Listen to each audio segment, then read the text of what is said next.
সুমন কইলাম ভালো পোলা, মহল্লার মধ্যে ওকে বাড়ি আছে নিজেগো, আর প্রতিবেশীগুলোকে সম্পর্কটা ভালো রাখবার চায়। আঙ্কেল, আপনার সম্পর্কে যতটুকু ভুল ধারণা আমার ছিল, আপনার এই এক কথায় সকল ভুল ধারণা চলে গেছে। আমি আপনার কথা দিতেছি, আগামী দিনেও আমি আপনার ফেভারে কাজ করব।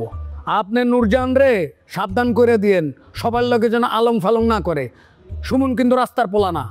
এক্সকিউজ মি, আমি গিট্টু সুমনকে রাস্তার ছেলে বলি নাই, আমি একবারও বলি নাই আপনি রাস্তার ছেলে, ঠিক আছে? আর আপনি যে এলাকায় গিয়ে গিয়ে চাঁদাবাজি করেন এই তথ্য না আমার কানে আছে, আমি খুব ভালো মতো জানি যে আপনি কতটা ভালো মানুষ। তোমার আব্বা আমারে অর্ডার করে যে সুমন কিছু চান্দা তুলে দে, তুই যদি চান্দা তুলে না দেস তাহলে মাঠে মারা যাব। কি আঙ্কেল, আপনার মেয়েরই কিছু কর না কি লেগা?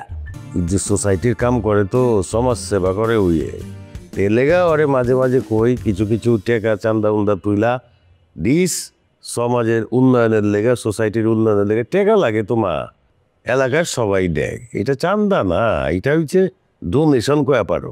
তোমার জন্য না আমি সুমন ভাইরে কিছু বলতে পারলাম না, কারণ আমার নিজের বাপই তো কারাপ্টেড, আরেকজনকে কি বলবো? নিজের আব্বারে করাপ্টেড কইতেছেন? আপনার তো বিদ্যা বুদ্ধি কিছুই নাই, নিজের বাপরে কেউ এই ধরনের কথা বলে? কেউ বলতে পারুক আর না পারুক, আমি বলতে পারি, আমার সেই সাহস আছে, ঠিক আছে?